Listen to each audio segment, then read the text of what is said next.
Bonjour et bienvenue sur cette chaîne. Imaginez que vous êtes dans un café bondé et que deux personnes discutent à la table voisine.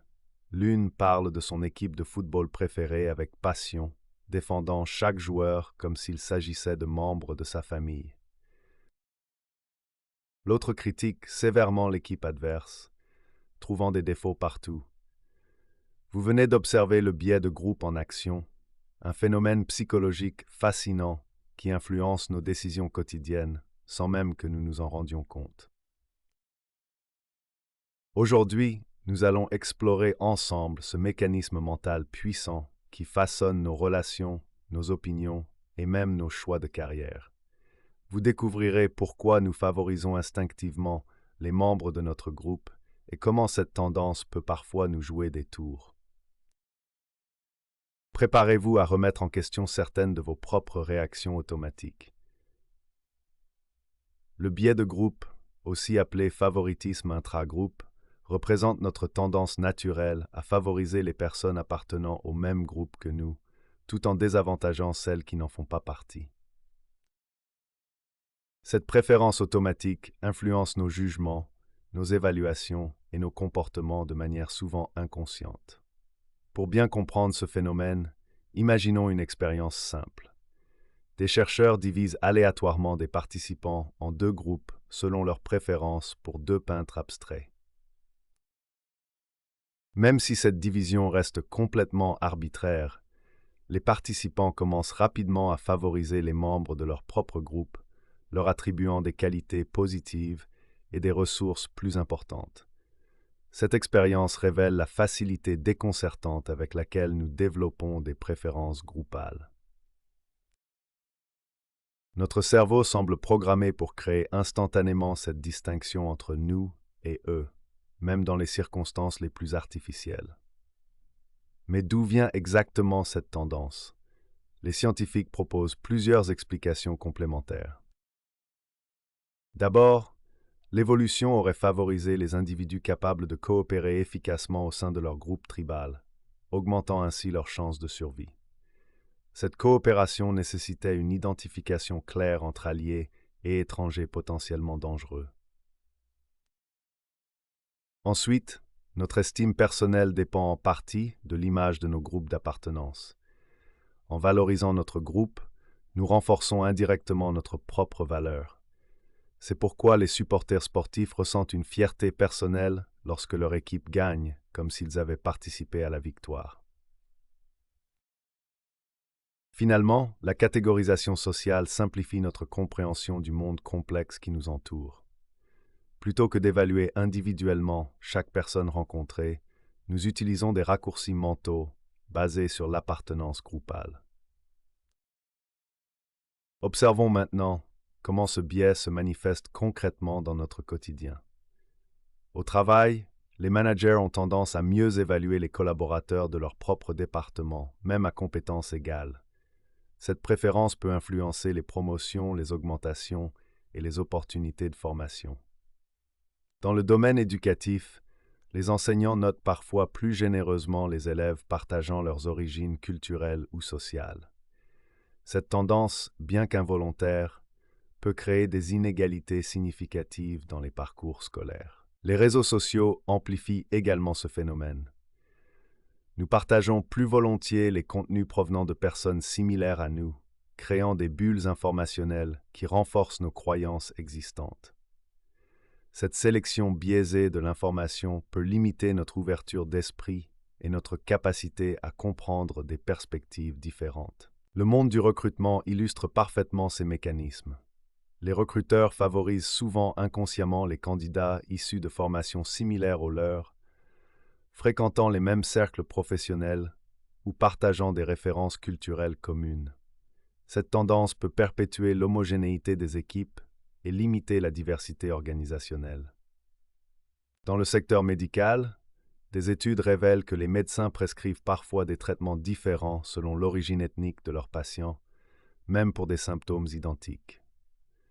Ces disparités témoignent de l'influence subtile mais réelle du biais de groupe sur des décisions cruciales. Le système judiciaire n'échappe pas non plus à cette influence. Les jurés peuvent être inconsciemment plus cléments envers des accusés partageant leurs caractéristiques démographiques. Cette tendance soulève des questions importantes sur l'équité de notre système juridique. Prenons un exemple concret pour illustrer ces mécanismes.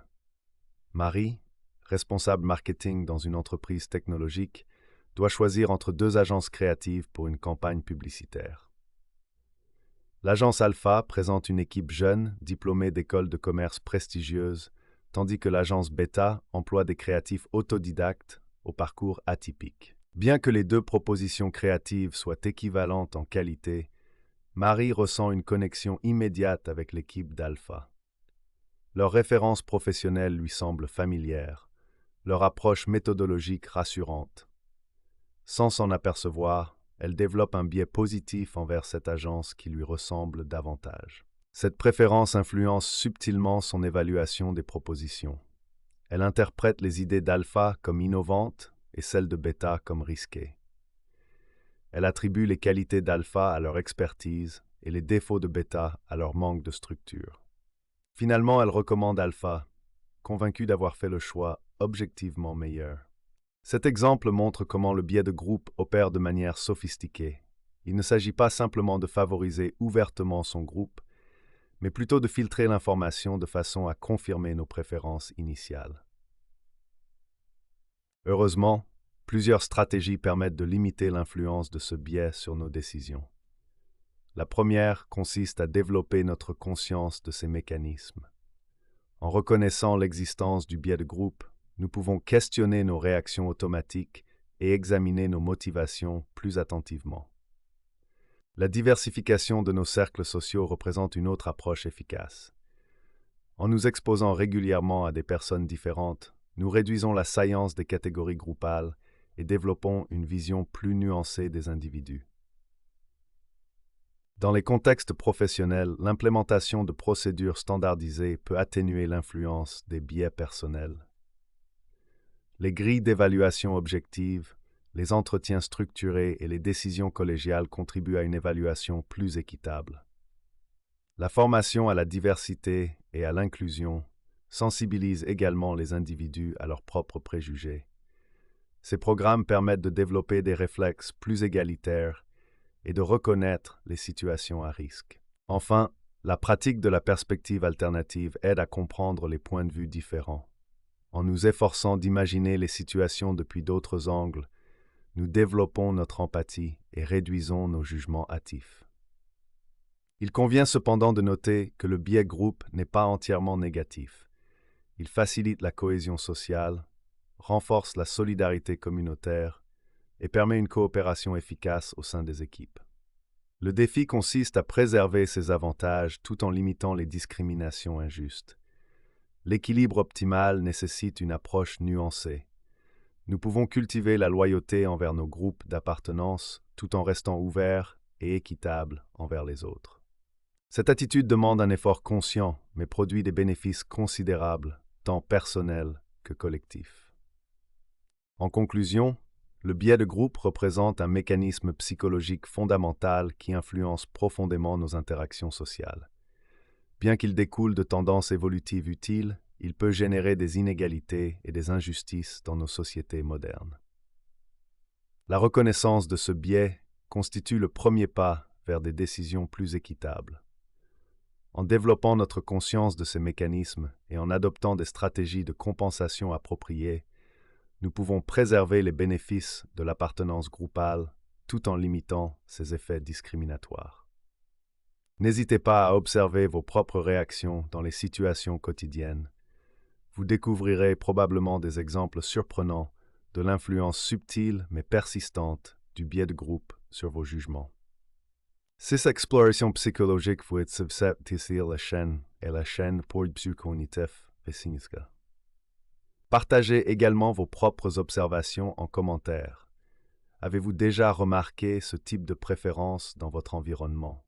Vos témoignages enrichiront la discussion et aideront notre communauté à mieux comprendre ces phénomènes universels qui nous concernent tous.